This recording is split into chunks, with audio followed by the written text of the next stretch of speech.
Però l-fejqan mhux biss il-ħelsien mid-tbatija. Il-fejqan huwa wkoll li d-tbatija tieħu tifsira ġdida fil-persuna ta' Ġesu. U għalhekk ħafna drabi jekk anke l-Papa preżenti f'dokument li kiteb Salvifici Doloris jgħidilna illi Ġesu mhux biss fejjaqna salvana permezz ta' tbatija imma salva u fejja id-tbatija fiha nfisha. U allura kemm id-tbatija u kemm il-fejqan it-tnejn li huma jwasluna għal persuna ta' Ġesu msallab illi Iżajja jgħidilna bis-swat tiegħu aħna ksibna il-fejqan tagħna. Huwa permezz ta' tbatija ta' Ġesu li aħna ġejna mfejqin. U meta aħna wkoll naqdu tbatija tagħna ma' Ġesu, minna toħroġ qawwa li tfejjaq lil ħadd ieħor. Aħna nkunu nies li nfejqu mid-tbatija tagħna. Biex tifhmuni, jekk inti għaddejt minn xi weġa, inti tista' tifhem aktar nies illi għaddejjin minn xi weġa simili bħal tiegħek. Allura inti tista' tkun mezz ta' fejqan għal dawk in-nies. U allura importanti li daw iż-żewġ dimensjonijiet, id-tbatija u l-fejqan, ma nifirduhomx minn xulxin. Huma ġiex faċċati tal-istess munita. Issa għandna l-linji miftuħa nistgħu nibdew nieħdu anke xi telefonati li għandna u waqt nistgħu anke għaddejjin xi spjegazzjonijiet oħra u riflessjonijiet oħra waqt it-telefonati. Hello. Hello, nsellmulek. Hello, father. Brother. Brother, right. Tamminien, brother. Joyce, international. Faċi miegħek, Joyce. L-għunet kemmu program sabiħ. Nirringrazzjawk. Jiena, id-batija tal-mat, id-batija any kind of batija jid-batiju, ġvera. Vera, father? Ekku. Yes, pero jiena nixtieq nitkellem. Mid-batija spirituali, mill-fejqan spirituali. Jiena naf persuna li qatt ma kienet fil-paċi daqskemm meta mardet u l-marda kienet taf illi din marda se toħodha fi żmien qasir il-ġenna. U qatt ma rajta ferħana daqskemm meta kienet f'dan l-aħħar żmien ta' ħajjitha. Dak mhuwiex fejqan? Ukoll fil-fatti huwa ħafna importanti li nenfasizzaw il-dil ħaġa. Kif qedtilkom dak li jgħid il-Papa li fid-tbatija meta aħna nsibu lil Ġesu anke fil-martana dak diġà huwa fejqan fih innifsu. Dak huwa laqwa. Huwa laqwa fejqan meta nsibu l-Ġesu f'ħajjitna. Meta fejn din il-persuna kienu morru jarawha, tax kien jgħidilhom. Jaqbdilhom idejhom u kien jgħidilhom jiena lest. U meta konna ngħidlu waħdi il-del persuna, kun ngħidlu ma ġiet fis-servija. Kien jgħidli inti taf iżgħet minn nies qed infisser. Kien preparat. Kien irrassenjat. Ekku tara grazzi talla kif taħdem. Alla kemm huwa kbir. Tal-aġeb.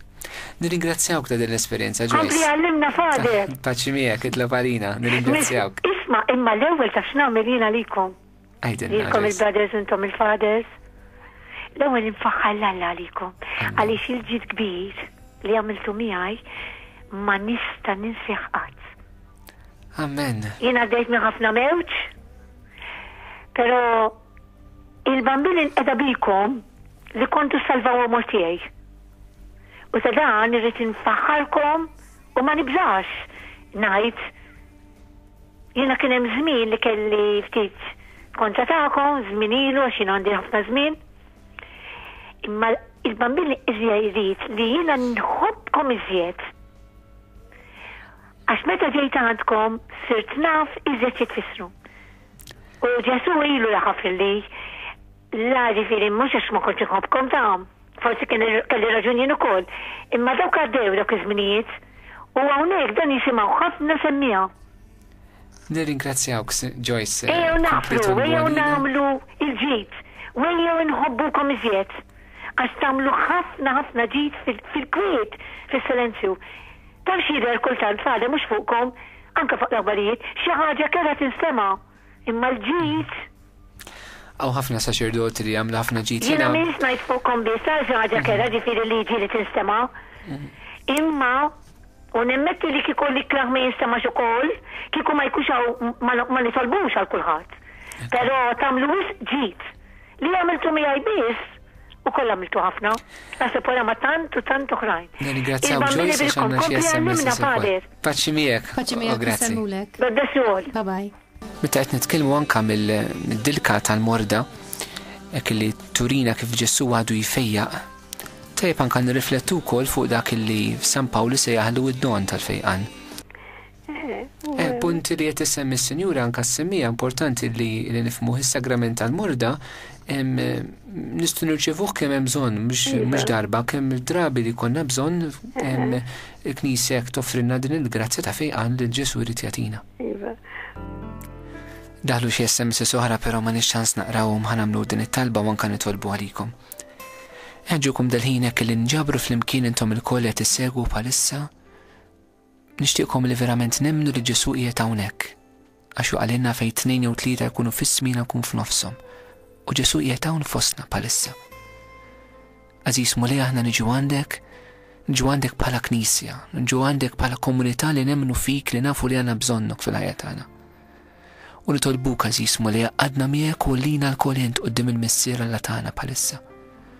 U nitolbuk pa f'isem ibnek il-Aziz Sidna Ġesu Kristu. Ibgħat il-qawwa tal-Ispirtu Santu fuq is-semmija kollha tal-programm bħalissa. Nitolbuk Spiritu Santu Alla, ħalli tkun int li tiftaħ il-qalb ta' kull wieħed minna għall-imħabba ta' Kristu li tfejjaqna, għall-imħabba ta' Kristu li tfarraġna fid-tbatija tagħna. Nitolbuk mulej Ġesu sabiex inti tmiss mod speċjali lil Catherine. Nitolbuk sabiex tgħin lilha mulej Ġesu anke lill-omma li ddur biha. Nitolbuk sabiex tfejjaq dik il-persuna mulej minn għajnejha li għamlet l-operazzjoni tal-aħħar. Nitolbuk għall-familja ta' Mirjam mulejja tiegħha l-għaqda l-unità. Nitolbuk anke għall-Evelyn mulej fil-bżonnijiet kollha tagħha. Nitolbuk għal dik il-persuna li għamlet l-operazzjoni fil-kliwi mulej Ġesu ħalli laħa tagħmilha ħalli kollox imur tajjeb. U fejjaq dik il-persuna anke mill-ħanek mulej li talbitna biex nitolbu għaliha. Provdi mulej Ġesu d-djar il-min qed tifittex mulej l-anzjani. Birek ukoll mulej l-familja ta' Karmena biex tikber fil-qdusija. Birek mulej dik il-persuna talbitna biex nitolbu għaliha d-don tal-paċenzja u l-persuna oħra li tobba qataw qalba minna u li tgħix waħedha. Nitolbuk anke l-saċerdoti li għandhom bżonn ħafna u ħafna talb mulej. Berikhom qaddishom u użhom biex twasslilna l-fejqan tiegħek fis-sagramenti. Għamil mulej Ġesu li l-koll kemm aħna nimtlew bil-qawwa tal-Ispirtu tiegħek. Ħalli aħna l-koll kemm aħna nkunu mezz fidejk biex infejqu l-xulxin. Għallimna mulej kif nitolbu maħfra u nġibu l-fejqan, nġibu l-paċi fil-qlub ta' dawk li aħna stess weġġajna xi darba. Għatina l-umiltà tiegħek mulej li narfu li aħna nqasna, li għandna bżonn lilek taħfrinna, li għandna bżonn lilek tfejjaqna biex nħallu din il-maħfra tiegħek, il-fejqan tiegħek joħroġ minna u jgħaddi fuq dawk li aħna stess forsi nqasnihom. U noffru dal-persuni kollha lilek Marija, ħossibhom intima u s-siġilla l-grazzja tal-fejqan inti fil-qalb ta' Ġesu. Nirringrazzjawk Marija u kompli int ħossibna u għatina l-Ġesu f'ħajjitna.